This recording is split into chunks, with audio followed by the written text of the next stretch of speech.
இப்போ நம்ம என்ன பார்க்க போகிறோன்னா மெலடி மேக்கர் சவுண்டு 2 ஹார்னை வச்சு நம்ம எப்படி சவுண்டு கொடுக்குறது மல்டி சவுண்டு அப்படிங்கிறத இப்போ நம்ம பார்க்க போகிறோம். இப்போ இந்த பைக்கில் ஒரே ஒரு ஹார்ன் தான் இருக்குது. சவுண்டு எப்படி வருதுன்றதை பாருங்கள். ஸ்டாண்டர்டாக ஒரே சவுண்டு தான் வருது.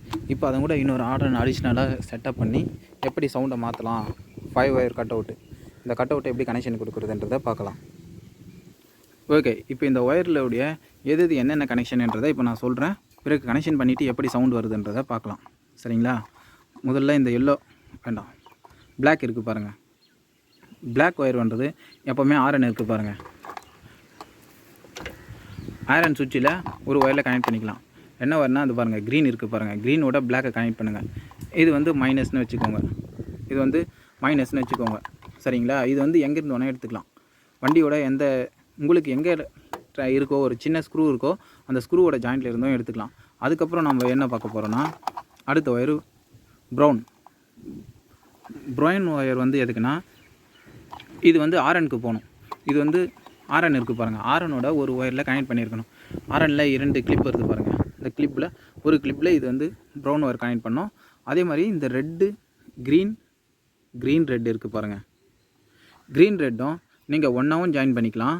அல்லது ரெட் எடுத்துகிட்டு போய் வண்டியோட பேட்டரி இருக்குது பாருங்கள், டேரெக்டாக பேட்டரியில் கனெக்ட் பண்ணணும் ரெட்டை. அப்படி இல்லைங்களா, ஆரனில் இருக்குது பாருங்கள். ஆரன்லேருந்து வர இன்னொரு ஒயர் இருக்குது பாருங்கள். ஒன்று வந்து பிளாக்கில் கனெக்ட் பண்ணுறோம், இன்னொரு ஒயர் வந்து இந்த க்ரீனும் ரெட்டையும் ஜாயின் பண்ணி அந்த இன்னொரு ஒயரில் ஜாயின் பண்ணுறோம். அப்புறம் இந்த எல்லோ இருக்குது பாருங்கள். எல்லோவும் ஆரனோட இன்னொரு ஆரன் இருக்குது பாருங்கள், இன்னொரு ஆரனில் கனெக்ட் பண்ணணும். இப்போ நான் எப்படி கனெக்ட் பண்ணுறேன்றதை அப்படியே பாருங்கள். இப்போ பாருங்கள், நான் வந்து பிளாக் ஒயர் இருக்குங்களா, பிளாக் வந்து இது வந்து ஆரன் ஒயர் தெரியுதுங்களா. ஆரன் ஒயரில் ஒன்றுத்தோட கனெக்ட் பண்ணியிருக்கேன். க்ரீன் வந்து அதே மாதிரி இன்னொரு க்ரீன் ஒயரில் கனெக்ட் பண்ணியிருக்கேன். இப்போ ரெட் ஒயர் மட்டும்தான் ஃப்ரீயாக இருக்குது. இது வந்து ஆரனோட சொன்னோம்ல, ப்ரௌன் வந்து ஆரனோட ஒரு ஒயருக்கும் எல்லோவும் ஆரனோட இன்னொரு ஒயருக்கும் கனெக்ட் பண்ணியாச்சு. இந்த மாதிரி சிலுவை மாட்டிக்கோங்க. இதை மாட்டியாச்சு. இப்போ இருக்கிறது ரெட்டு மட்டும்தான் இருக்குது. ரெட்டு வந்து நீங்கள் பேட்டரியில் கொடுக்கணும். அப்படி உங்களுக்கு பேட்டரியில் கொடுக்க முடியலனாலும் இங்கே இருக்குது பாருங்கள், பேட்டரியிலேருந்து லைன் கொண்டு வரணும். அப்படி இல்லைனாலும் க்ரீன் ஒயர் எதில் கொடுத்துருக்கீங்களோ அதுவும் கூட ரெட்டையும் மிக்ஸ் பண்ணலாம். இது வந்து நார்மல் ஆரன். இந்த மாதிரி ஆரன் அப்படின்னா நீங்கள் வந்து இந்த மாதிரி ஆரன்னா நீங்கள் ரெட்டு வந்து க்ரீன் கூடயே கொடுத்துக்கலாம். பட் இல்லை, இது வந்து வேறு ஆரன், பெரிய ஆரனாவை கொடுக்குறீங்க அப்படின்னா அன்னைக்கு லோடு பார்த்தாது. பெரிய ஆரன் கொடுக்குறப்ப எப்போவுமே பேட்டரியிலேருந்து தான் லைன் எடுத்தாகணும். பேட்டரியிலேருந்து நேராக ப்ளஸ் லைன் எடுத்துகிட்டு வந்து இதில் கொடுத்துக்கோங்க. ஓகே, இப்போ பாருங்கள், நான் மொத்தம் கனெக்டிங் பண்ணியாச்சு. இது எப்படி எந்தெந்த லைன் கொடுக்கணும்னு பாருங்கள். பிளாக் வந்து இதில் ஒரே ஒரு லைன் கொடுத்துருக்குன்னா ஆரனோட ஒரு லைனில். சரிங்களா? -7 பார்த்து கொடுத்துக்கோங்க. இதில் வர பச்சை ஒயரு, இது வந்து பச்சைங்க, கலர் கொஞ்சம் டிஃப்ரெண்ட் தெரியுது. பச்சையும் ரெட்டும் இதில் இன்னொரு ஒயர், ஆரனில் இன்னொரு ஒயர். ரெட்டு வந்து எப்போவுமே பேட்டரியிலேருந்து கொண்டு வரும். பேட்டரியில் ப்ளஸில் கொடுக்கணும். நான் வந்து இப்போ உங்களுக்காக சிம்பிளாக இதிலே கொடுத்து சொல்லித்தரேன். இந்த மாதிரி சின்ன ஆரனாக இருந்தால் இந்த மாதிரி ஆரனுக்கு நீங்கள் இதிலே கொடுத்துக்கலாம்.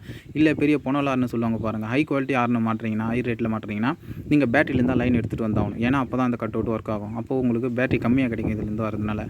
ஏன்னா இந்த பவர் கம்மியாக வரும், அதனால் பேட்டரியிலேருந்து கொடுப்பாங்க. நான் இந்த ஆரனுக்கு இந்த பவரே போதுன்றதுனால இது ரெண்டுத்தையும் ஒன்றா கொடுத்துருக்கேன். இது சொன்ன பாருங்கள், high tune, low tune. Yellow wire வந்து வெறும் ஆரனுக்கும், இந்த ப்ரௌன் ஒயர் வந்து இன்னொரு ஆரன்லையும் கனெக்ட் பண்ணியாச்சு. சரிங்களா? 2 ஆரனும் பக்கத்தில் தான் இருக்குது. இப்போது இன்னொரு வர்த்து தேவைப்படுது பாருங்கள். அதை வந்து என்ன பண்ணுறீங்கன்னா, இந்த இடத்த வந்து நீங்கள் எங்கே கனெக்டிங் பண்ணுறீங்கன்னா, இங்கே ஆரனை சொன்ன பாருங்கள், இந்த ஆரன்லேயும் எடுத்துகிட்டு வந்து இந்த இதுலேயும் கொடுக்கலாம், இந்த லைன்லேயும் கொடுக்கலாம். இல்லை உங்களுக்கு சிம்பிளாக வேணும் அப்படின்னா ஆரன் வந்து ஃபிட் பண்ணுறீங்க பாருங்கள். இங்கே இப்படி லாக்கில் இங்கே அசம்பிள் பண்ணுறீங்கல்ல, இதுக்கு பக்கத்துலேயே இப்படியே கொடுக்கலாம். என்னது, இந்த சுவிட்சை, இந்த ஆரன் இப்படியே வச்சு இந்த ஒயரை வந்து நீங்கள் ஷார்ட்டாக இங்கேயும் கொடுத்துக்கலாம். எப்படி, இந்த இடத்துல இந்த போல்டு போடுறீங்க, நெட்டு போடுறீங்கல்ல, நெட்டு போகிற இடத்துலையே இப்படியே வச்சு கூட நீங்கள் இப்படியே ஸ்க்ரூ போட்டு டைட் பண்ணிக்கலாம். இங்கே வச்சு நம்ம ப்ளே பண்ணாலும் சவுண்டு ப்ளே ஆகும். நம்ம இங்கேயும் வச்சு இது பண்ணிக்கலாம், எந்த ப்ராப்ளமும் வராது. சவுண்டு உங்களுக்கு நல்லா தான் வரும். இருங்க, நான் உங்களுக்கு எல்லாம் அசம்பிள் பண்ணிவிட்டு ப்ளே பண்ணி காட்டுறேன். இப்போ பாருங்கள், ஆரனுக்கு தேவையான கனெக்டிங் எல்லாம் கொடுத்தாச்சு. இப்போ நான் ஆரன் வந்து எப்படி கொடுத்துருக்கேன்னு பாருங்கள். ஒரு ஒயர் வந்து கட் அவுட்லேருந்து வர ஒயர் வந்து இங்கே கொடுத்துருக்கேன். இன்னொரு ஒயர் வந்து டேரெக்டாக இங்கே அசம்பிள் பண்ணியிருக்கோம் பாருங்கள். இதை டைட் பண்ணுற இதிலே கொடுத்துருக்கேன். இங்கேயும் நீங்கள் கொடுத்துக்கலாம், இல்லை அங்கேருந்து லைன் வருது பாருங்கள், இந்த கேபிள், ஆரன் கேபிள், அதுலேயும் கொடுத்துக்கலாம். நான் வந்து இங்கேயே கொடுத்துக்கிட்டேன். ஏன்னா இன்னொரு கேபிள் எதுக்கு எக்ஸஸாக சொல்லிவிட்டு நான் டேரெக்டாக இதிலே கொடுத்துட்டேன். இப்போ இது எப்படி ப்ளே ஆகுதுன்றதை பார்க்கலாம். பாருங்கள், ஆரன் அடிக்குதா இல்லையா கேட்டிருக்குன்னு நினைக்கிறேன். சரி, அவ்வளோதாங்க.